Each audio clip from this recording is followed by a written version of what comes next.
hello, welcome to Mormilagai. இன்னைக்கு நம்ம பார்க்க போற ரெசிபி White Kuruma.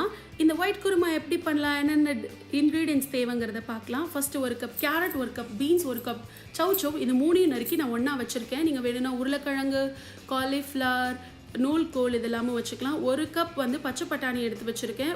தேவையான அளவுக்கு கல்லுப்பு, 1/4 டேபிள்ஸ்பூன் மஞ்சள் பொடி, 6 ல 7 பாதாம் தோல் உரிச்சது, அதுக்கு அப்புறமா வந்து 1 டேபிள்ஸ்பூன் இஞ்சி பூண்டு பேஸ்ட் எடுத்து வச்சிருக்கேன். அரை கேப்சிகம் நறுக்கினது எடுத்து வச்சிருக்கேன். 1/4 மூடி தேங்காய் இந்த குருமாக்கு தேவையான அளவுக்கு எடுத்து வச்சுக்கோங்க. அப்புறம் இந்த டிஷ்க்கு காரம் கூட தரக்கூடியது வந்து பச்சை மிளகாய். நான் 3 ல 4 நம்பர் யூஸ் பண்றேன். உங்க காரத்துக்கு ஏற்ற மாதிரி நீங்க இதை அட்ஜஸ்ட் பண்ணிக்கோங்க. 2 பெரிய வெங்காயம் பொடியா நறுக்கினது எடுத்து வச்சுக்கோங்க. ஒரு பே லீஃப், 2 பட்டை, 2 லவங்கம், ஒரு ஏலக்காய், ஒரு 1/2 டீஸ்பூன் சோம்பு, இதெல்லாம் தாளிக்கிறதுக்கு தேவையான பொருட்கள்.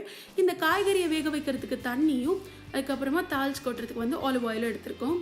ஒரு குக்கரில் ஃபஸ்ட்டு இந்த காய்கறிகள் எல்லாம் நம்ம ஆட் பண்ண போகிறோம். நான் சொன்ன மாதிரி நான் இப்போ எடுத்து வச்சுருக்கிறது கேரட், பீன்ஸ், சவ் நீங்கள் வேணும்னா மிச்ச காய்கறிகளும் ஆட் பண்ணிக்கோங்க.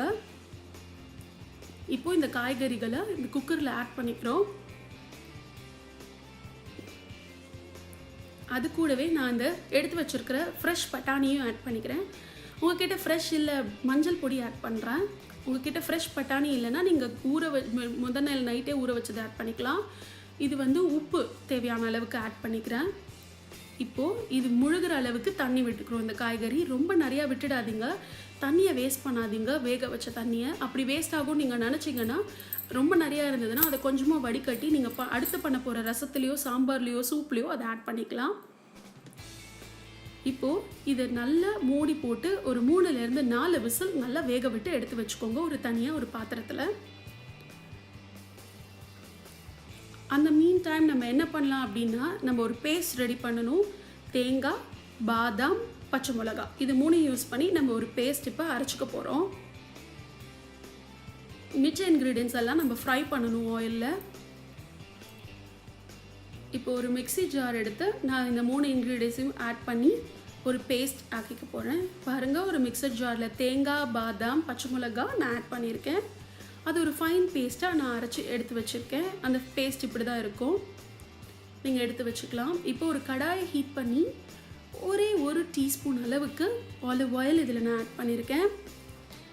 இந்த ஆலிவ் ஆயில் சூடானதும் நம்ம இதுக்கு இந்த குருமாக்கு தாளிக்கிறதுக்கு ஒரு பே லீஃப், 2 பட்டை, 2 கிராம்பு, ஒரே ஒரு ஏலக்காய், ஒரு 1/2 டீஸ்பூன் அளவுக்கு சோம்பு இதை ஆட் பண்ணி அது நல்லா பொரிஞ்சதும் அதுக்கு நடுவில் இந்த காய்கறிகள் வெந்ததை எடுத்து வச்சுருக்கேன். அதில் கொஞ்சம் கொத்தமல்லியும் ஆட் பண்ணியிருக்கேன்.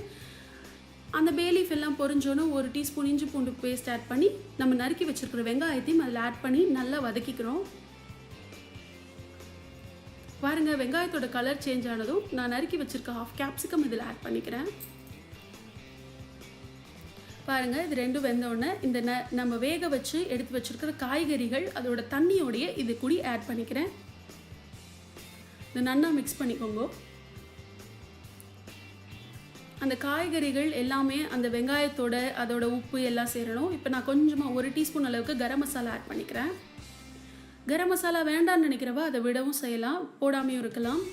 இப்போ பாருங்கள், நல்லா கொதிச்சிட்ருக்கு. இப்போ நான் இந்த அரைச்சி வச்சுருக்கிற தேங்காய் பேஸ்ட்டு, தேங்காய், பாதாம், பச்சை மிளகாய் இது 3யும் ஆட் பண்ணி ஒரு 2 கொதி வந்தாலே போதும், நம்ம டிஷ் ரெடி ஆகிடும். இப்போ பாருங்கள், எல்லாம் ஒன்று சேர்ந்து கொதிக்க ஆரம்பிச்சிடுது. நம்மளோட டேஸ்டியான ஒயிட் குருமா ரெடி ஆகிடுது. மறக்காமல் நீங்களும் உங்கள் வீட்டில் செஞ்சு பாருங்கள். தேங்க்ஸ் ஃபார் வாட்சிங் தி வீடியோ.